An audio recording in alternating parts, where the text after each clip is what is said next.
It was about connected families and resources to secure a bloodline in a community. Why not go back to that way? Since we want to have and we want to, since people want to promote the old school way of doing things, well, that's a real old school way of doing things. Getting the father's approval. Where's all that now? Getting the mother's approval. Where's all that? None of that is happening. It's true. We expect old school values from men. Like, yo, be chivalrous. Go out there and fix your tire. Do all this manual labor. But we ignore all the other stuff that's inconvenient for that old school lifestyle. Have you ever watched the show Married at First Sight? It's the Yeah, Lifetime, I've seen. I think I've seen it years ago. and they matchmake based on, their goals and where they are and whatever. I think some of it is BS because Yeah, when you yeah. see the people together, it's just for ratings, right? Because they know I already can look and see, okay, there's going to be conflict here. But Yeah. there are black couples that go on there. They make sure to have at least one or two black couples every season or whatever. And a lot of the times with the black couples, what do you think the main issue is? Yeah, Lane. No, That's not it. because I only seen it like one season. This is like years ago. it's usually appearance.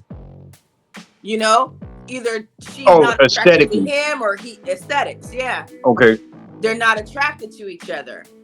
Or the sex isn't that good. You know what I'm saying? It's all that emphasis on the superficial stuff.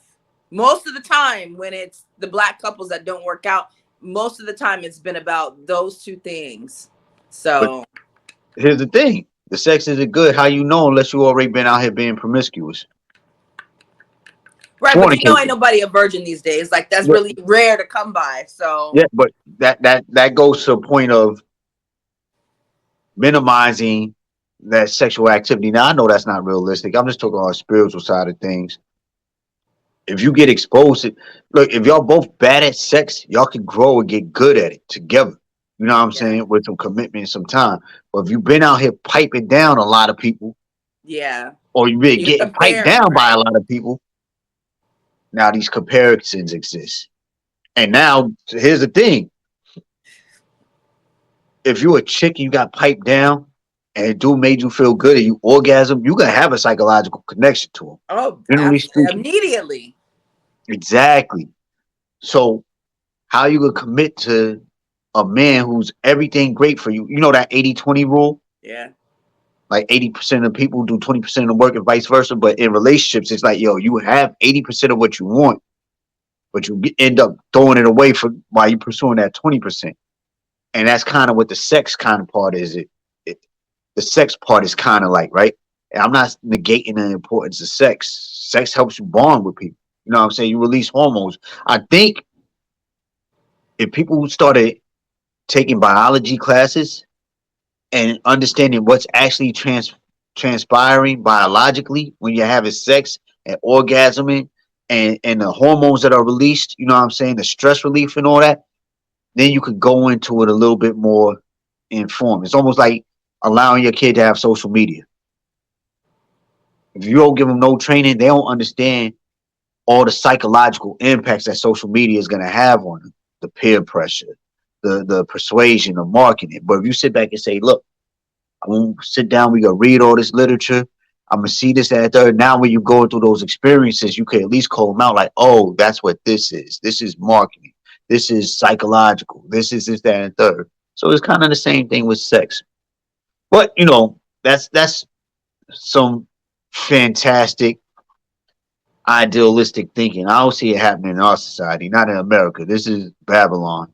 This is Sodom and Gomorrah right now. I'm not being all extra preachy about it, but yo, facts. It is. And and I don't understand. Well, I mean, I do understand, that we put so much emphasis on, like, if you'd asked me 5-10 years ago, how important is great sex or size in a relationship, about 75-80% important. Like, if that's not, then you know what I'm saying? And yeah, it's like you get older and you realize, well, first of all, when I did have somebody to do those things with. I didn't want it all the time. You know what I'm saying? Like, it's not that important because I'm tired. You know what I'm saying? Yeah.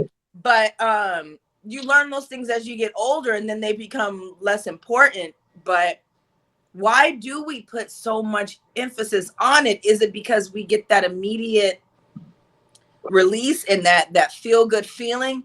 I don't understand why that feel good feeling lasts so long, that we allow people to take advantage of us and treat us bad because of a feeling that happened for 30 seconds. You know what I mean? Like, Well, it's a lot of stuff going on. One is biological, right? One, you feel good. Physically, it feels good. Two, there's a psychological component where you have a connection with another person. You know, it's kind of hard, difficult to make connections with people. And you have sex with somebody, it's a little bit more intimate, a little bit more meaningful. If you have sex that you find fulfilling, it intensifies all of that. definitely. Yes. So even if that person is bad for you, you start to negate a lot of stuff. It's just like if somebody's attractive, but they're a piece of trash. Yeah, you stay in there a little bit longer. A little bit long, give them a little Like, bit more damn, extra chances, right? Right? We gotta look at human nature that's at play in these things sometimes, and we gotta look at societal conditioning, right? We're being conditioned to be more sexual. We're already sexual, right? You hit your teenage years, 12, 13. I know 12 is not a teenage year, just in case somebody criticizes me. But that tween year, and then 13, 14, the hormones start raging, boobs start growing, testicles start dropping. They probably already dropped, but you know what I mean. What's happening? It's preparing you to procreate. That's biological. You're not turning that on. You know what I'm saying? This is biology. And then if you're listening to some of the pop culture, I'll leave it as that. It's encouraged you to be promiscuous. So not only is your biology at play, right? The nature is at play, but the nurture is also at play now. Society is telling you, hey, this is what you're supposed to be doing.